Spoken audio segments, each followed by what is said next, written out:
राष्ट्रीय महामार्ग 52 वर भरधाव कार उभ्या कंटेनरला धडकली, 3 जागीच ठार. अंबड तालुक्यातील अंकुशनगर येथील समर्थ बँक समोर आज बुधवारी दुपारी 2 वाजेच्या सुमारास भरधाव कार उभ्या कंटेनरला धडकून झालेल्या अपघातात तिघेजण जागीच ठार झाल्याची घटना घडली.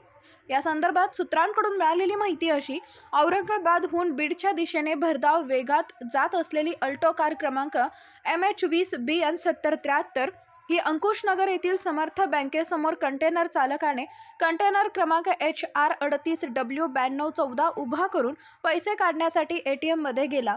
त्याचवेळी पाठीमागून आलेल्या भरधाव कार कंटेनरमध्ये घुसून कार चालक अमोल कैलास जाधव हा अंबड तालुक्यातील बक्षाची वाडी तर पिंपरखेड येथील ओंकार बळीराम गायकवाड आणि माऊली सयाजी गायकवाड वय वर्ष 10 या तिघांचा या अपघातात मृत्यू झालाय.